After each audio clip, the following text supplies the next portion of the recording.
Hey guys, it's Tuesday. It's time for my Tuesday video. And today I'm doing it on 3 red flags that you should look for in temperament with somebody. These are 3 things that I look out for. These have broad spectrums, but I'm just going to cover a couple of the broad spectrums within these things. I mean, I'm sure I can make a video off of each one, but I'm just going to basically touch it for a second and then just kind of give you a brief overall of my opinion.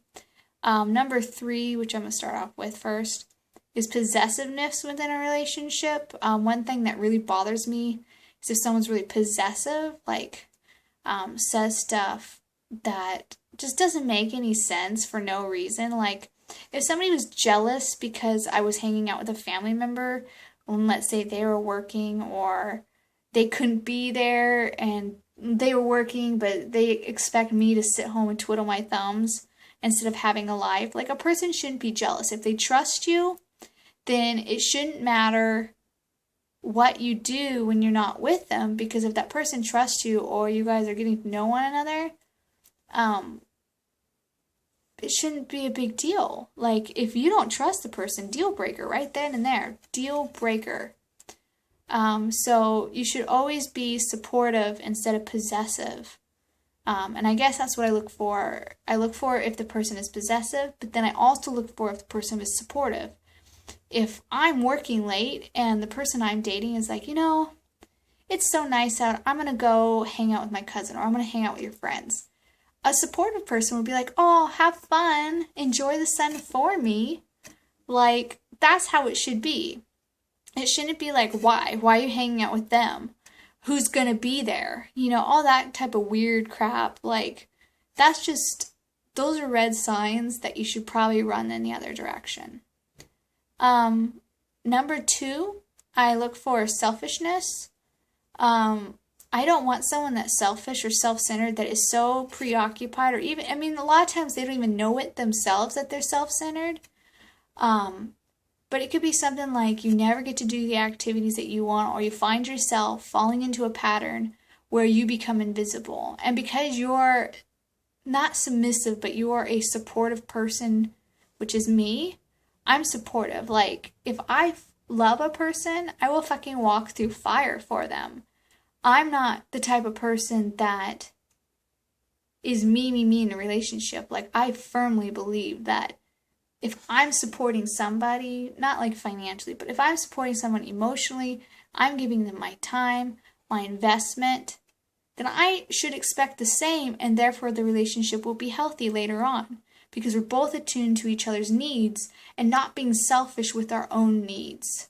If you're with someone, they're meeting your needs like sexually and emotionally, then you found a good person. But if they're not, and you find yourself always spinning the wheels and taking care of them, that's not love. That's you being a fixer, and you're finding validation within fixing the person, and that's not healthy. So you should be aware if the person is selfish and you find yourself falling into a pattern of fixing or stuff like that. The opposite of selfishness is the person super heightened to how you feel. Like, they ask you, what are you thinking?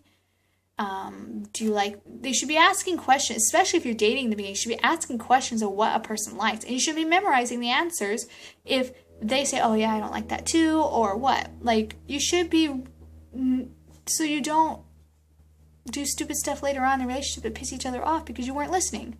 A selfish person won't listen to the other person's answer and remember it. Okay, number 1 is a temper. The biggest thing I think that women overlook, even in lesbian relationships, is the other person's temper.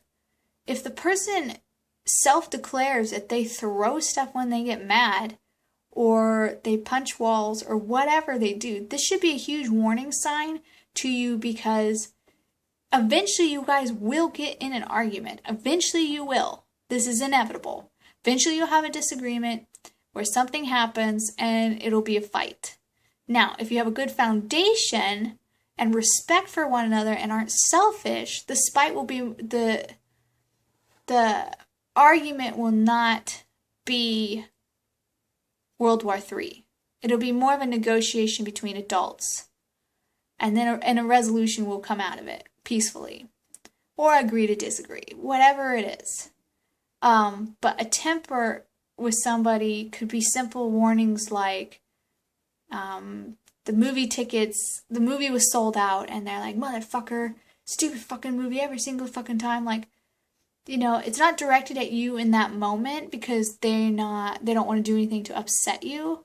But later on, it could be that will be directed at you in your argument, because then you'll be the object of what makes them mad. And so that's important to look out for, that is a temper. Now, there is an opposite. You want to look for someone who doesn't have a temper, but at the same time, there's another red flag that a lot of people don't think about. And that's the person that doesn't react at all, that has no spine in a situation. Sometimes a temper and anger is good if it's in protectiveness or defense of the relationship, yourself, or the person that you're with. Like if some guy, let's say it was me and my girlfriend, if some guy was inappropriately hitting on let's say I was in a serious relationship with a girlfriend, and they were really uncomfortable, and they're telling them, like, you need to back off, but I can clearly see that person's not respecting the person I'm with, even though I'm giving them the benefit of the doubt to handle their own shit. But I'm going to be there supportive, and if I notice that they need someone to step up and be like, you know what, motherfucker, back the fuck off, or I'm going to have the bartender kick you out. In that moment, you should have someone that stands up for you. I wouldn't want anybody who didn't stand up for me in the relationship, especially, let's say, my family didn't like her. Like I wouldn't put up with that shit. I would put my foot down and be like, listen, this is the person I love, and you will respect that. You don't have to agree with that, but you will respect it. Like, that is when you don't want the person so calm. You want the person to be able to stand up for you in a situation, but they shouldn't be on the opposite spectrum where it's a temper, and they shouldn't have no spine. So there's a fine line of what's acceptable. I mean, you can get mad about stuff. That's fine. Completely get mad. Like, I get mad about stuff all the time. And I'm not saying I'm perfect. Like, some of these, I used to be really jealous, and then I realized, what the fuck, and that was because I was cheated on.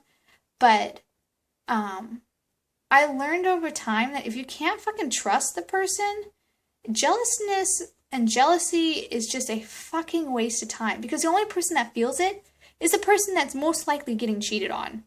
Or the person that they're feeling that and they know they shouldn't be in that relationship. So what the fuck are you doing? If you can't trust the person you're with, leave. Or make them leave. If the person's selfish, you're not getting what you need, leave or make them leave.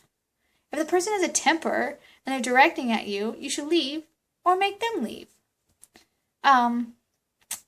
Yeah, so these are my things that I look out for, or I look for in a relationship or a possible relationship, or when I'm dating someone.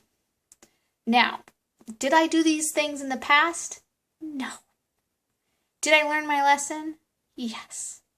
And do I regret going through those lessons? No, because it's made me wiser and more conscious of what I need to look for to be healthy later on in my life. So therefore, I don't regret anything. So that's my Tuesday video. You can assign or subscribe to my channel. I put out new videos Tuesday. Oh, and by the way, I look like crap because I've been going to school for like 10 hours a day, and I just have given up on life this week. And you can watch my previous video, Cleaning Clams with Rebecca, right there in the link. Anyways, I hope you guys have a good week. I know my week has been really busy. I'm really tired, and I am going to go to bed after this. Have a good week, guys. I'll talk to you next time.